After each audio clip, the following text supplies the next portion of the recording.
Sa Tokyo, ang magulong pamilyang Suzuki ay nakatira sa isang suburban apartment complex. Ang asawang si Mitsu ay nakikipag-usap sa kanyang ama na si Sasaki na nagpadala sa pamilya ng isang kahon ng sariwang gulay at isda. Nais niyang mas madalas nila siyang bisitahin. Nang sinubukan ni Mitsu na kausapin ang kanyang anak na si Yui upang kausapin ang kanyang lolo, tumanggi ito at nagreklamo tungkol sa amoy ng isda. Pagkatapos ng tawag, sinubukan ni Mitsu na ihanda ang isda, ngunit nagsimula din itong mandiri dahil sa amoy nito. Ayaw din itong hawakan ng kanyang asawang si Yoshiyuki, kaya napunta ang isda sa freezer. Nang makakita sila ng insekto sa mga gulay, labis silang nataranta kaya hindi nila napansin na peking pilikmata pala ito ni Yui. Hindi pinansin ni Yoshiyuki ang lahat at patuloy na humihingi ng pagkain habang si Yui ay nakatingin lamang sa kanyang telepono. Kaya si Mitsu na ang bahala sa pagtatapon ng insekto. Kalaunan, dumating ang anak na si Kenji ngunit hindi siya binati. Hindi niya kailanman tinanggal ang kanyang headphones. At nang tanungin siya ni Mitsu kung gusto niya ng hapunan, ipinakita lang niya sa kanya ang fast food na binili niya at pumunta sa kanyang kwarto nang walang sinasabi. Sa kanilang mga kwarto, ang magkakapatid ay gumugugol lamang ng oras sa kanilang mga screen. Nag-aalala si Mitsu tungkol sa mga bayarin sa smartphone at hiniling kay Yoshiyuki na kausapin ang kanyang mga anak tungkol dito, ngunit ang atensyon lamang nito ay sa TV. Kinabukasan, nakatulog ng matagal si Yoshiyuki dahil hindi tumunog ang kanyang alarm clock. Tiningnan niya ito at natuklasan na ang mga kamay ay nakastop sa 3:00. Ipinaalam sa kanya ni Mitsu na may blackout habang itinatapon ang mga isda. Maya-maya ay nagising din si Yui at nataranta dahil wala ng baterya ang kanyang telepono. Gusto ni Mitsu na magluto ng almusal ngunit hindi niya magawa dahil hindi gumagana ang rice cooker at ang electromagnetic stove. Nagawa niyang buksan ang isang gas burner, gayunpaman, tumanggi ang pamilya na maghintay at umalis nang hindi kumakain. Sa kasamaang palad, hindi rin gumagana ang elevator, kaya lahat ng residente ay kailangang bumaba ng ilang palapag ng hagdan. Sa istasyon, hindi rin gumagana ang mga tren at walang nakakaalam kung kailan ito magpapatuloy, kaya kinailangan ni Yoshiyuki na maglakad papunta sa opisina. Samantala, si Kenji ay pupunta sa klase sakay ng kanyang bisikleta at napansin na mabilis na naubusan ng baterya ang kanyang telepono. Sa katunayan, ang tanging gumagalaw sa mga lansangan ay mga bisikleta dahil tumigil na rin ang paggana ng mga sasakyan. Sinubukan ng isang driver ng taxi na i-restart ang makina ng kanyang sasakyan gamit ang kaunting tubig ngunit walang nangyari. Sa labas ng kanyang gusali, kinausap ni Mitsu ang mga kapitbahay at kinumpirma nilang walang kuryente. Nagpa siya ang mga babae na mamili ng mga kandila at gustong sumama ni Mitsu, ngunit napagtanto nilang naiwan niya ang kanyang pitaka sa apartment. Pagdating ni Yoshiyuki sa kanyang kumpanya, lahat ay nasa labas dahil sa mga electric lock na mga pinto na hindi mabuksan. Nagpa siya ang dalawang lalaki na basagin ang salamin para makapasok ang lahat. Kinailangan pang umakyat ng hagdan ng mga empleyado papunta sa kanilang mga opisina, ngunit napagtanto nilang hindi sila maaaring magtrabaho dahil walang ilaw at walang mga computer. Sa paaralan, natuklasan ni Yui na lahat ng kanyang mga kaklase ay huli nang dumating at walang sino man ang may gumaganang telepono. Ang ilang mga guro ay hindi man lang makakapasok sa trabaho, kaya maraming klase ang ipinapadala sa study hall. Sa kolehiyo, nararanasan ni Kenji ang sitwasyon. Sa grocery store, natuklasan ni Mitsu na wala ng laman ang mga pre-made na istante ng pagkain. Bumibili ang mga tao ng mga bagay tulad ng kandila at tubig ng maraming dami, kaya ginawa rin niya iyon. Ipinahayag ng mga empleyado ng tindahan na hindi sila maaaring tumanggap ng mga credit card dahil sa blackout, kaya cash na lang ang maibabayad ng mga kliyente. Nagmadali ang lahat sa pinakamalapit na ATM, ngunit hindi rin gumagana ang mga ito. Pagkatapos ng ilang oras na paghihintay at walang ginagawa, pinauwi ng amo ni Yoshiyuki ang lahat. Dahil ayaw nang maglakad muli, nagpa siya si Yoshiyuki na bumili ng bisikleta. Sa kasamaang palad, tumaas ng husto ang mga presyo dahil desperado na ang lahat para dito. Kaya walang ibang magawa si Yoshiyuki kundi magbayad ng mas mahal. Pagdating niya sa kanyang gusali, nakita niya ang isang matandang babae na nagpapahinga sa hagdan dahil masyadong mabigat para sa kanya ang pag-akyat sa napakaraming baitang. Kalaunan, habang kumakain ng hapunan ng pamilya sa liwanag ng kandila, iginiit ni Yoshiyuki na gumamit ng panulat at papel. Tuwing gagamit sila ng banyo, kailangan nilang i-flush ito sa pamamagitan ng pagtapon ng tubig mula sa bathtub. Walang tubig sa lababo sa kusina kaya hindi makapaghugas ng pinggan si Mitsu. Samantala, sinubukan ni Yui na magbasa ng magasin sa liwanag ng kandila at lumapit ng napakalapit sa apoy kaya nasunog ang kanyang buhok. Dahil sawang-sawa na sa walang ginagawa sa kanilang mga kwarto, lumabas ang magkapatid at inanyayahan ni Mitsu ang buong pamilya sa balkonahe. Dahil wala ni isang ilaw sa lungsod, napakagandang tanawin ng mga bituin. Pagkalipas ng 2 araw, hindi pa rin bumabalik ang kuryente. Naglalaba si Mitsu gamit ang kamay gamit ang tubig mula sa banyera. Sa paaralan, kakaunti na lamang ang mga estudyanteng nakikita ni Yue, kaya nagpasya siyang umalis. Sa opisina, inanunsyo ng amo na magsasara ang kumpanya hanggang sa bumalik ang kuryente. Pagkatapos ay pinanood ni Yoshiyuki ang kanyang amo na umalis kasama ang kanyang pamilya patungo sa mga bundok, umaasang makakahanap ng tubig at pagkain doon. Nang lumingon siya, natuklasan niya ang isang lalaking nagtatangkang nakawin ng kanyang bisikleta at mabilis niya itong tinakot. Samantala, sumakay si Kenji sa kanyang bisikleta papunta sa susunod na bayan para lamang matuklasan na wala ring kuryente dito. Hinahanap niya ang babaeng gusto niya, ngunit nang makita niya itong lumabas, siya ay nataranta at nagtago. Natumba ang kanyang bisikleta at nasaktan ng kanyang paa habang pinapanood niya ang babae na umalis ng bayan kasama ang kanyang pamilya. Sa planta ng tubig, naghintay ng ilang oras si Mitsu at iba pang mga kapitbahay para punuin ang kanilang mga bote. Gayunpaman, ipinaalam sa kanila ng mga empleyado na isinara na nila ang gusali dahil hindi gumagana ang pump. Mayroong tubig sa ilalim, ngunit maaaring mapanganib na inumin ito, kaya tumanggi silang kunin ito gamit ang kamay. Nagprotesta ang mga tao dahil sa kawalan ng tulong. Sa bangko, narinig ni Yoshiyuki ang paliwanag ng mga trabahador sa bangko na hindi gumagana ang mga ATM at debit card. Kaya ang tanging paraan para makakuha ng pera ay sa pamamagitan ng pagpapakita ng ID at passbook ng bangko. Ang bawat tao ay pinapayagan lamang na mag-withdraw ng katumbas ng $600. Nataranta ang mga tao at nagsimulang magtulakan habang sinusubukan nilang maunang makapasok. Dahil dito, nabitawan ni Yoshiyuki ang lahat ng kanyang mga papeles at nang sinubukan niyang kunin ito, nasaktan siya. Kailangan niyang tumakas para gamutin ang kanyang dumudugong ilong. Sa ika-7 araw ng blackout, walang tao sa mga grocery store at sarado ang mga paaralan. Ang ilang mga tao ay naglakbay sa mga kalapit na bayan upang maghanap ng pagkain at tubig ngunit natagpuan lamang ang parehong sitwasyon.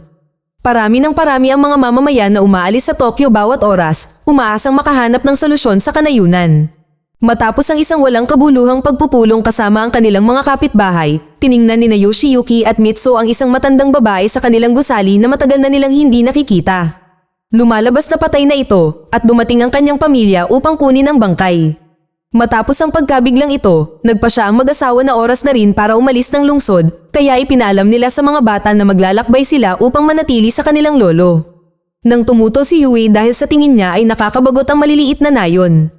Itinuro ni Mitsu na mahilig siyang maglaro sa dalampasigan ng nayon noong bata pa siya, ngunit hindi na ito naalala ni Yue. Pagkatapos, nagsimulang mag-impake ang pamilya at ang naiinis na si Kenji ay itinapon ng larawan ng babaeng gusto niya. Inilagay ng lahat ang anumang perang makita nila sa mesa at isiniwalat ni Mitsu na mayroon siyang disenteng halaga ng pera na kanyang iniipon para sa mga emergency. Paalis na sila, narinig ng pamilya ang tahol ng isang inabandonang aso, ngunit hindi nila ito pinansin. May mga bisikleta ang magkapatid, ngunit kinailangan ni Mitsu na magbahagi kay Yoshiyuki. Nagsimula silang magbike papunta sa paliparan at napansin ng maraming residente na umaalis ng naglalakad. Marami ring nagtitinda ng pagkain at tubig, ngunit tumatangging bayaran ni Yoshiyuki ang kanilang napakamahal na presyo. Sa kasamaang palad, habang papalayo sila, lalo namang tumataas ang mga presyo.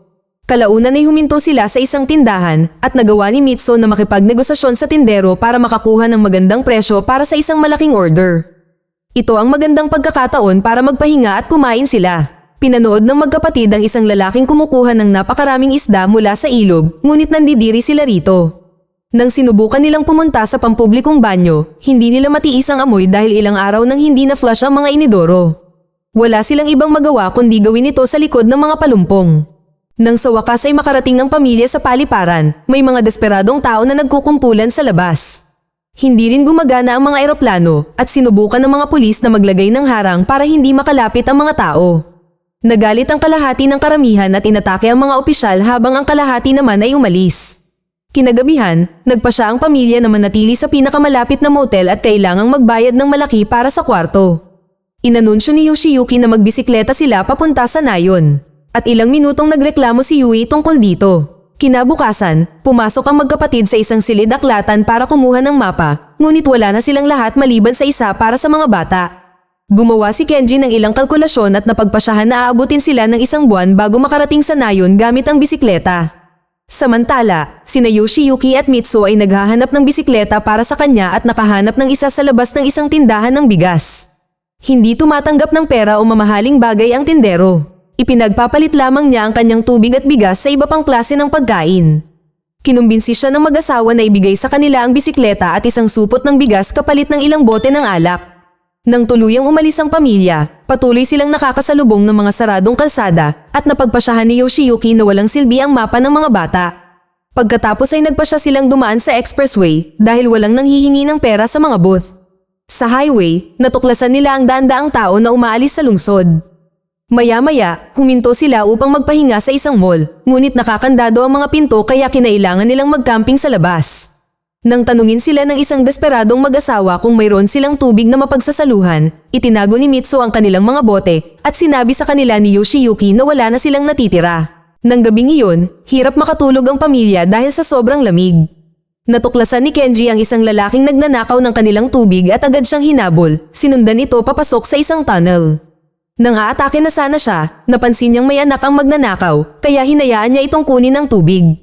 Kinabukasan, naghanda ang pamilya para tawirin ang tunnel na iyon at nakakita ng isang grupo ng mga bulag na babae sa pasukan. Inaalok nila ang mga taong dumadaan para gabayan sila sa tunnel kung maayos ang kanilang bayad. Dahil ang tunnel ay isang simpleng tuwid na daan, hindi sila pinansin ng pamilya at nagpatuloy. Gayunpaman, agad silang nahirapan dahil sa dilim. Patuloy silang bumabangga sa mga inabandonang sasakyan at natatapakan ng mga masasamang bagay tulad ng isang patay na rakon. Bumalik sila at binayaran ng isang bulag na babae na madaling gumabay sa kanila sa tunnel hanggang sa makarating sila sa labasan. Sa ika-16 na araw ng blackout, nagpahinga ang pamilya malapit sa ilog at sinamantala ang pagkakataong maglaban ng ilang damit. Halos wala na silang posporo at wala nang natitirang tubig. Nagpasya si Yoshiyuki na uminom mula sa ilog, hindi pinansin ang mga babala ng kanyang pamilya. Kinahapunan, isang malakas na ulan ang bumuhos sa lugar, kaya napilitan ng pamilya na sumilong sa ilalim ng isang tulay. Habang pinapanood nila ang kanilang mga bisikleta at mga gamit na tinangay ng hangin, biglang tumakbo si Yoshiyuki sa gitna ng bukid. Lumalabas na nagkaroon ng diarrhea si Yoshiyuki dahil sa tubig sa ilog na ininom niya. Nang tuluyan ng matapos ang bagyo, sinimulan ng pamilya na pulutin ang kanilang mga gamit na nagkalat sa lahat ng dako. Nabasag ang salamin ni Mitsu, natapon ng bigas sa lupa, at nasira ang isang gulong ng bisikleta. Masama pa rin ang pakiramdam ni Yoshiyuki, kaya nagmadali ang pamilya sa pinakamalapit na bayan. Habang nagpapahinga ang mga magulang, pumasok ang magkakapatid sa isang supermarket. Sa kasamaang palad, wala nang natitirang pagkain, posporo o gulong. Ang tanging mga kinuha nila ay flare, pagkain ng pusa, at battery liquid, na purong tubig at sa makatuwid ay nakakain. Pagbalik nila sa kampo, sinubukan ni Yui ang pagkain ng pusa at idinura ito dahil nakakadiri. Walang nagawa si Kenji kundi gamitin ang kanyang silicone phone case para ayusin ang gulong ng kanyang bisikleta. Habang lumilipas ang mga araw, nasasanay na ang pamilya na harapin ang ulan at kumain ng pagkain ng pusa. Sa susunod na paghinto nila para magpahinga, nakilala nila ang pamilya Saito na tila maayos naman ang kalagayan. Madalas silang nagbibisikleta sa mga bundok at madalas mag-camping, kaya marami silang alam na mga pamamaraan para mabuhay. May tubig na tumatagas sa mga bato na may lumot at mga pagkain na pinatutuyo sa hangin para mas tumagal ito. Itinuro rin nila kung aling mga damo ang nakakain at inirerekomenda pa nilang kumain ng mga cicada. Isa sa mga batang lalaki ay may lumang mekanikal na kamera na gumagana pa rin. Kaya kinuha na niya sila ng litrato. Binigyan siya ni Yui ng address para makapagpadala siya ng kopya mamaya. Pagkatapos, nagpasya ang mga pamilya na ipagpatuloy ang kanilang paglalakbay ng magkasama. Nagkasundo sina Mitsu at ang mga bata sa mga Saito at labis na nagpapasalamat sa kanilang payo, ngunit si Yoshiyuki ay naiinggit at mabilis na nagbibisikleta na parang nagyayabang. Nang huminto sila sa isang tulay para magpahinga, nakita nila ang isang grupo ng mga sundalong naglalakad. Ipinaliwanag ng isang lalaki na sila ay nagmula sa isang planta ng nuclear power na hindi rin gumagana. Ngayon ay pupunta sila sa susunod na prefecture para tingnan ng ibang planta. Pagkatapos ay nagpasya ang mga pamilya na maghiwalay ng landas dahil pupunta ang mga Suzuki sa Osaka upang suriin kung totoo ang mga chismis na may kuryente roon. Sa ika-43 araw, natuklasan ng pamilya na wala ring kuryente ang Osaka. Nataranta si Yui dahil wala silang pagkain o tubig at nagkaroon ng pagtatalo. Nagtapos ito sa pagsang-ayon ng pamilya na si Yoshiyuki ay hindi isang responsableng tagapag-alaga. Habang tumitingin sa paligid ng lungsod, nagulat sila nang makitang maraming tao ang kumakain ng isda sa labas ng isang aquarium. Namimigay ang mga empleyado ng lahat ng mga hayop sa aquarium para gamiting pagkain, kaya nagmadali ang pamilya na pumila. Nakalulungkot, nang makarating sila sa harapan, wala nang natitirang pagkain. Sa ika-67 araw, pagod na pagod ang grupo at sila ay huminto sa gitna ng kanayunan. Isang desperadong si Yoshiyuki ang nakahawak ng isang insekto, ngunit bago pa niya ito makain, nakakita siya ng isang baboy sa malapit. Nagtulungan ng pamilya upang palibutan ito at pagkatapos ng maraming pakikibaka, nagawa ni Yoshiyuki na patayin ng baboy habang sila ay gumugulong pababa ng burol.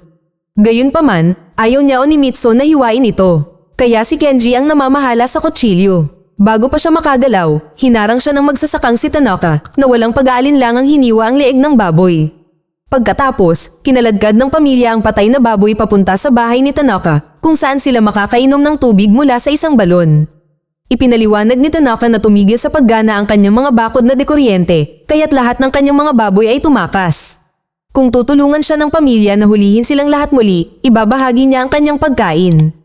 Pumayag ang grupo at binigyan sila ni Tanaka ng napakasarap na almusal na may kasamang inihaw na karne. Napakasarap nito na ikinaiyak ni Yui. Matapos dumaan ng isang kapitbahay para maghain ng ilang gulay, pinilit ni Tanaka ang pamilya na tulungan siyang katayin ng karne. Medyo naiinis sila ngunit pinilit nila itong tiisin para mabuhay. Kadalasan ay matagal itong natatapos ni Tanaka, ngunit ngayon ay mas mabilis na ang proseso salamat sa lahat ng tulong na ito. Ang karne ay hinihiwa-hiwa at nilalagyan ng asin para tumagal ito. Nang oras na para maligo, kailangan nilang punuin ang banyera ng mga balde mula sa balon at magsimula ng apoy gamit ang mga kahoy para painitin ang tubig. Nang gabing iyon, pinahiram sila ni Tanaka ng mga pajama na binili niya para sa pagbisita ng pamilya ng kanyang anak. Nakatira na ngayon ang mga kamag-anak na iyon sa USA. At wala siyang paraan para makontak sila. Napagtanto ni na Yoshiyuki at Mitsu kung gaano sila kaswerte na kasama pa rin nila ang kanilang mga anak at nakakatulog ng magkahawak kamay. Sa mga sumunod na araw, ginugugo ng pamilya ang lahat ng kanilang oras sa mga gawaing bahay at marami silang natututunan tungkol sa buhay sa bukid. Hinabol nila ang lahat ng mga baboy at talagang nagsaya silang ibalik sila sa bukid. Natuto si Yui kung paano manahi mula kay Mitsu na namamahala sa paglalaba. Nagsibak ng kahoy si Yoshiyuki at si Kenji ay may mas mahusay na mga kagamitan para ayusin ang kanyang bisikleta. Hiniling ni Tanaka sa pamilya na tumira kasama niya dahil matulungin sila at ayaw niya ng mag-isa. Gayunpaman, mas gusto ng mga Suzuki na makasama ang kanilang lolo. Bilang pasasalamat, binigyan sila ni Tanaka ng sapat na pinausukang karne para sa natitirang bahagi ng kanilang paglalakbay. Pagkalipas ng ilang araw, nakarating ang pamilya sa ilog at labis na nalungkot ng matuklasan na walang tulay. Nakahanap si Yoshiyuki ng sagwan, ilang lubid at kahoy sa tabi ng pampang, kaya nagtulungan sila upang gumawa ng balsa. Una, dinala ng mga lalaki ang mga babae at ang kanilang mga gamit sa kabilang ibayo. Pagkatapos ay bumalik sila upang kunin ang kanilang mga bisikleta. Biglang umulan, kaya kailangan nilang magmadali. Mabilis na kumilos sina Yoshiyuki at Kenji, ngunit sa kasamaang palad, nasira ang balsa dahil sa bigat ng mga bisikleta. Sumuko si Kenji at mabilis na lumangoy upang makipag-ugnayan muli sa iba, ngunit ang matigas ang ulong si Yoshiyuki ay patuloy na kumapit sa kahoy at kalaunan ay itinulak siya ng mga bisikleta sa ilalim ng tubig. Sumigaw ang kanyang pamilya sa kawalan ng pag-asa nang makita nilang hinihila siya palayo ng agos. Pagkatapos tumigil ang ulan, hinanap ni Kenji ang kanyang ama ngunit natagpuan lamang niya ang kanyang piluka at agad na nalungkot ang lahat. Sa ika-74 na araw, sinusundan ng grupo ang riles ng tren. Masyadong nalulumbay si Mitsu para magpatuloy sa paglalakad kaya kinailangan siyang hilahin ni Kenji para makagalaw. Nang kumuha sila ng karne mula sa kanilang mga bag para kainin, isang aso ang lumapit sa kanila at umungol para humingi ng pagkain. Gusto ni Yui na pakainin ang kawawang aso, ngunit pinagalitan siya ni Kenji. Ninakaw pa rin ng aso ang karne mula sa kamay ni Yui at tumakbo palayo. Di nagtagal, mas maraming aso ang lumitaw at isang Doberman ang tumalon upang agawin ang bag ni Mitsu gamit ang bibig nito. Sinubukan niyang bawiin ito, ngunit ang pagpupumiglas ang dahilan kung bakit siya nahulog at gumulong pababa ng burol. Agad na nagmadali ang mga bata upang tulungan siya at natuklasang nabali ang kanyang bukong-bukong. Tinulungan nila siyang maglakad matapos makitang kinakain ng mga aso ang lahat ng nasa kanyang bag. Nang sinubukan nilang umalis, napakabagal nilang naglakad dahil sa kondisyon ni Mitsu. Mabilis na bumalik ang mga aso para kumuha pa, kaya nagyakapan ng pamilya at naghintay sa pinakamasamang mangyayari. Sa sandaling iyon, isang steam train ang lumitaw mula sa riles, kaya tumakbo ang mga aso palayo. Huminto ang tren sa harap mismo ng pamilya na agad na sumakay para sa natitirang bahagi ng kanilang paglalakbay.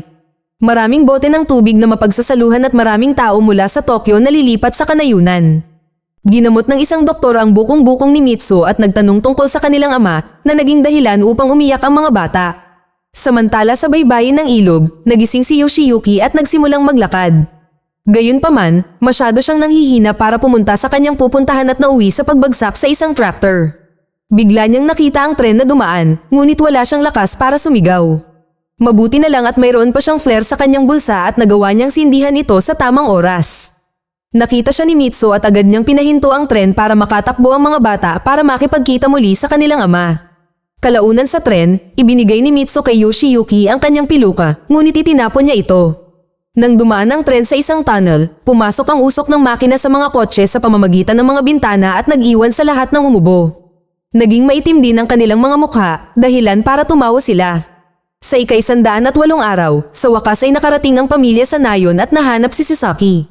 Na hindi makapaniwala na sa wakas ay dinalaw na siya. Pagkalipas ng 2 taon at 126 na araw, masaya ang mga Suzuki sa kanilang bagong buhay sa bukid. Nangingisda sila, nagtatahi, at nasisiyahan sa mga gulay na kanilang itinanim. Isang umaga, nagising si Yoshiyuki dahil sa isang kakaibang tunog. Lumabas siya ng bahay para sundan ito at natuklasan ng isang alarm clock na tumutunog sa isang imbakan.